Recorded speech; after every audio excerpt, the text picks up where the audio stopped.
C'est connu, c'est la galère quand on est étudiant et ça l'est encore plus quand on est étudiant dans un pays autre que le sien.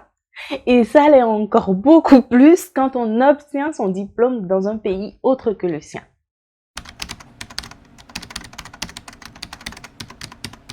Salut! Si tu es nouveau ici, bienvenue à toi, je m'appelle Corinne. Sur cette chaîne, tu trouveras des conseils et astuces pour réussir et optimiser au mieux ta vie professionnelle. Alors, aujourd'hui, je vais aborder un sujet très ciblé, c'est celui de l'après-diplôme quand on a été étudiant étranger en France. C'est un sujet assez complexe qui peut être très éprouvant. Je le sais parce que c'est mon cas, je le vis, je l'ai vécu et franchement, ça va pas. Mais dans cette vidéo, j'ai essayé de rassembler tous les éléments nécessaires pour que tu puisses savoir quelle procédure entamer, que faut-il faire après l'obtention de ton diplôme si ton objectif c'est de rester travailler en France. C'est parti! On va commencer par le moins fun, l'administratif, genre la paperasse, tout le blabla. Tout d'abord, une fois que tu as validé ta dernière année d'études et que du coup tu as ton diplôme, dépêche-toi, fais au plus vite pour avoir ton attestation de réussite. Ça va être très important pour les démarches administratives qu'il va falloir faire. Donc il faut que tu te dépêches, que tu mettes la pression à ton école ou à ton université parce que les choses peuvent être lentes. Parfois, de ce côté-là, on le sait. Donc, dépêche-toi d'avoir cette attestation de réussite parce qu'elle va te permettre de déposer ta demande à la préfecture de ta ville, ta demande d'autorisation provisoire de séjour. En fait, c'est un document qui ressemble à un récépissé qu'on te donne et qui te permet de rester en France pendant que tu es entre le statut étudiant et le statut pro. Mais du coup, ce document te permet de rester en France durant cette période-là et t'autorise à travailler suivant les mêmes conditions que quand tu étais étudiant, mais ça te permet également la recherche d'emploi. Donc, ce que tu fais, c'est que tu regardes sur le site de ta préfecture, tu regardes la liste des documents pour avoir l'APS, donc l'autorisation provisoire de séjour. Dans cette liste, obligatoirement, il va figurer l'attestation de réussite et pas le bulletin. C'est très important parce que sinon, ton dossier va être considéré comme incomplet. Donc, tu retrouves la liste. Tu remplis tout. Ça ressemble, la liste, elle est similaire à celle qu'on a pour les étudiants, quand on est étudiant, mais il peut y avoir des spécificités en fonction de certaines villes. Donc, tu retrouves cette liste, tu constitues ton dossier, tac, tu mets ton attestation de réussite, tu l'envoies à la préfecture, ça c'est fait, c'est bouclé. Bon, à l'oral c'est plus rapide que dans la pratique, mais t'inquiète pas, les choses se font quand tu te prépares à l'avance un petit peu.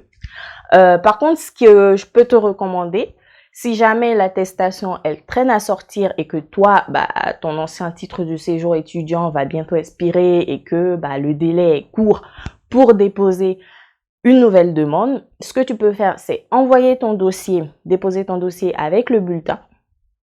Voilà.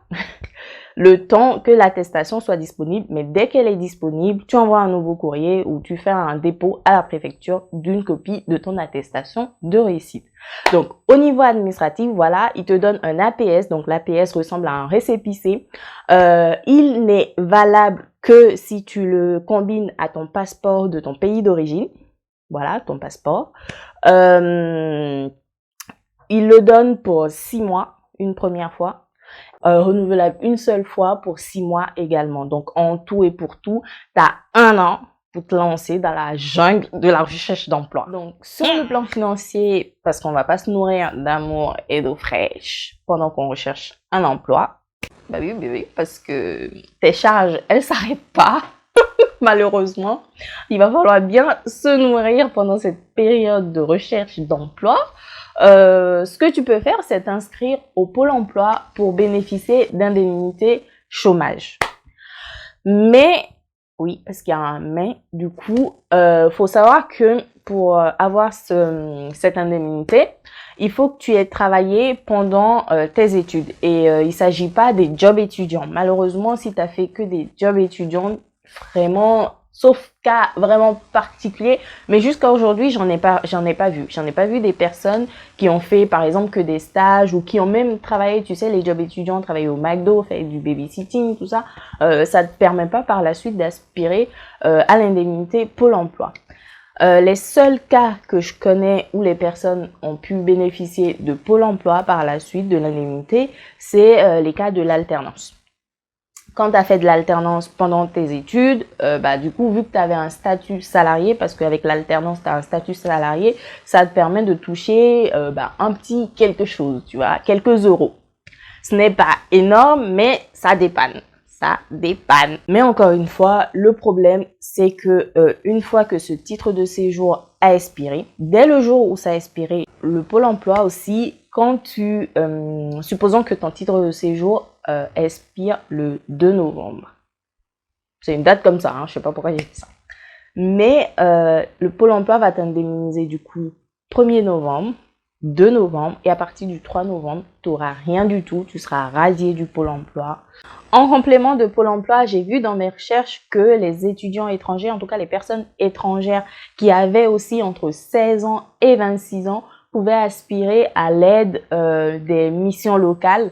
Ils mettent en place en fait un système qui s'appelle Garantie Jeunes et ça permet d'accompagner aussi bien dans la recherche que sur le plan financier les jeunes qui ne sont ni en formation, qui ne travaillent pas, qui sont à la recherche d'un emploi et qui viennent de sortir, qui viennent d'avoir un diplôme. Et ça, c'est un parcours personnalisé qu'ils te proposent sur un maximum d'une année. Donc, maintenant, on va passer au plus intéressant, la recherche d'emploi. Qu'est-ce qu'il faut faire? Comment s'y prendre pour que ça aille vite? Parce que on a un timing. Donc, qu'est-ce qu'il faut faire? Comment faire? Par où commencer? Et tout. Voilà. Déjà, tout d'abord, tu peux t'inscrire sur le Pôle emploi. Ça n'a plus rien à voir avec l'aspect financier. Avant tout, Pôle emploi, c'est une plateforme de recherche d'emploi. Donc, ça recense pas mal d'offres. Tu peux y mettre ton CV, tu peux te créer un joli profil sur le Pôle emploi. Ça marche très, très bien. Pour les profils cadres, tu peux aller vers l'APEC. L'APEC, en fait, il travaille aussi avec le Pôle emploi. L'APEC, c'est génial, par contre. C'est génial. Moi, je l'ai testé. J'ai eu, franchement, il y a une visibilité. La plateforme, elle est fluide. Tu as pas mal de retours des employeurs. C'est topissime. Et ce qui est génial avec avec cette plateforme, c'est qu'il te propose des formations gratuites. Par exemple, pour des personnes qui sont comme nous, du coup, qui recherchent un premier emploi et tout, ils proposent des sessions d'information où tu as une personne qui te donne quelques pistes sur comment faire pour trouver rapidement un emploi. Donc ça commence par des séances collectives et par la suite, si ça ne te satisfait pas, en fait, tu peux justement faire appel à la personne pour qu'elle te coach toi particulièrement et c'est totalement gratuit. Moi, au départ, j'ai fait la formation collective. C'était super bien déjà. J'ai appris pas mal de choses. Franchement, c'est top. Et par la suite de la formation collective, la personne qui nous a coachés, elle appelle chaque personne 2 semaines plus tard pour savoir, en fonction de la formation, les améliorations que tu as apportées, qu'est-ce que ça a donné, où est-ce que tu en es dans ta recherche d'emploi. En fait, il y a réellement un suivi et c'est gratuit. Et ça, c'est pas valable que pour les étudiants étrangers, du coup, c'est valable pour tout le monde. Voilà, donc. Mais il faut savoir qu'en tant qu'étranger, on y a droit aussi. Et ça, c'est super. Elle te demande comment ça s'est passé. Si tu as encore des difficultés, tu peux revoir avec elle. Et c'est seulement à la suite de ça que si toi, tu veux la revoir plus spécifiquement, tu veux qu'elle suive ton dossier à toi spécifiquement, tu peux également faire appel à cette personne-là et ils seront souvent disponibles et tout peut se faire à distance. Donc là, il y a Pôle emploi et l'APEC parce que il y a des conseillers Pôle emploi aussi, mais malheureusement, à partir des niveaux Bac plus 5, ils ont un peu de mal. En tout cas, c'est moi, le conseiller Pôle emploi que j'ai eu, il m'a dit, écoutez, vous, je peux pas grand-chose pour vous. Et il m'a orienté en fait vers l'APEC. Alors que moi, l'APEC, bah, j'avais déjà contact avec eux, tout ça. Et franchement, ça m'a beaucoup aidé l'APEC plus que Pôle emploi. Pôle emploi, c'était plus peut-être pour voir au niveau des indemnités financières. Et encore, je peux te dire que j'ai pas eu, j'ai pas eu fortune. L'autre dispositif dont je voulais te parler, c'est Un jeune, une solution. C'est un site, c'est une plateforme qui a été mise en place par l'État français pendant le confinement, je crois. Et ça a pour but, en fait, d'accompagner tous les jeunes dans leur recherche d'expérience professionnelle. Donc, que ce soit le stage, l'alternance et tout. Donc, c'est ouvert également aux jeunes diplômés qui recherchent un premier emploi, aux jeunes diplômés étrangers. Sur cette plateforme, c'est un peu similaire à Pôle emploi. D'ailleurs, il y a un onglet Pôle emploi justement où on t'explique les spécificités Pôle emploi pour les jeunes dans ton cas. Mais ce qui a, moi, le plus attiré mon attention sur le site et que je trouve génial, c'est l'onglet bénévolat. En gros, en tant que jeune, tu peux faire du bénévolat pendant ta recherche d'emploi. Tu vas me dire, oui, mais ça me rapporte quoi? Bah, rien. C'est le principe du bénévolat. Mais pourquoi je te propose de faire du bénévolat pendant cette période de recherche d'emploi? C'est juste pour te permettre en fait d'avoir une activité, de sortir de chez toi à côté de ta recherche d'emploi. Bien sûr, tu peux organiser par exemple tes journées en plusieurs parties. Une première partie où tu fais ta recherche d'emploi à fond et la deuxième partie où tu vas te consacrer à une activité bénévole. Ça te fera sortir de chez toi, ça te fera voir du monde. Je t'assure que c'est très très important pendant cette période parce que je t'assure que entre le stress de la recherche d'emploi, comment ça s'appelle, l'administratif, tu es en attente d'un récépissé de ton APS pour ne pas être en situation d'irrégularité sur le sol français, donc tu es déjà stressé. Le fait de t'enfermer chez toi et de chercher du boulot à longueur de journée, ça ne va pas arranger les choses. Sur le plan psychique, ce n'est pas topissime. Tu vas juste te faire du mal. Donc, le bénévolat que tu peux faire, du coup, ça va te permettre de sortir, de voir des gens, et aussi, du coup, ça peut te permettre de te créer un réseau, de faire du bouche à oreille et de dire aux gens, écoutez, je recherche un emploi, si vous avez des opportunités, voilà, je recherche tel type d'emploi. Si jamais vous entendez parler de quelque chose qui peut être intéressant pour moi, faites-moi le savoir. Franchement, moi, je t'invite à aller regarder aussi sur ce site. Moi, j'ai trouvé des choses vraiment top. Moi, je peux te garantir que ça a été très, très douloureux pour moi, cette période-là où, surtout quand il y a des opportunités, en fait, qui te passent sous le nez, quoi. Parce que oui, faut savoir que les employeurs te diront « Oui, mais si vous n'avez pas un titre de séjour à jour, je ne peux pas vous embaucher. » Ils ont totalement raison parce que s'ils le font, après, la loi les sanctionne. Dans le même temps, toi, tu as déposé ton dossier pour ton titre de séjour, mais la préfecture, on la connaît, c'est des attentes à n'en point finir. Donc, tu es pris entre deux feux. Parce que la préfecture, de son côté, des fois, va te dire, moi, on me l'a dit ça à la préfecture, on m'a dit, trouver un emploi, vous, les étudiants, enfin, vous, les personnes qui finissez vos études et du coup qui êtes entre deux, genre entre le statut, vous n'êtes plus étudiant, mais en même temps, vous n'êtes pas encore salarié, on ne sait pas trop quoi faire de vous. Quand on te dit ça, ouais, c'est pas ouf pour le moral, quoi. Donc, franchement, fais des activités, fais du sport, sors de chez toi, vois du monde, et voilà, crée-toi un réseau par la même occasion.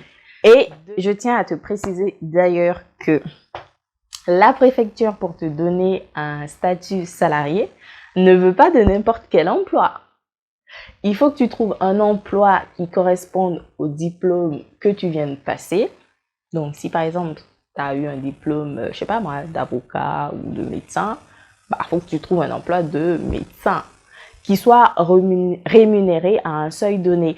Il faut gagner minimum le SMIC net ou le SMIC brut. En tout cas, il faut gagner minimum le SMIC.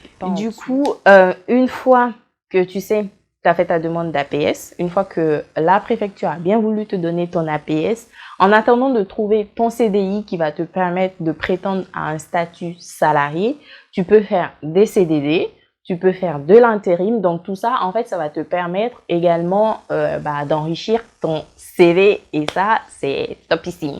Donc, tu peux faire de l'intérim avec l'APS, tu peux faire des CDD, tu peux faire des jobs. Là, aucun souci. Si au cours des premiers 6 mois du premier APS que tu as, tu trouves ton CDI, tu peux passer directement au statut salarié. Rien ne dit que tu es obligé de renouveler 2 fois ton APS. Je pense que ça va de soi, quoi. Voilà tout ce que j'avais à te dire dans cette vidéo. Si elle t'a plu, n'hésite pas à la liker, à la commenter et à la partager autour de toi. Si tu as d'autres questions auxquelles j'ai pas pensé dans cette vidéo, écris-moi. J'essaierai de t'apporter les réponses si je les ai. Autrement, je chercherai avec toi parce que voilà, oui, on est tous dans la même galère et l'objectif, c'est de s'en sortir. Je te dis à très bientôt dans une nouvelle vidéo. Et je te fais tout plein de bisous. À bientôt!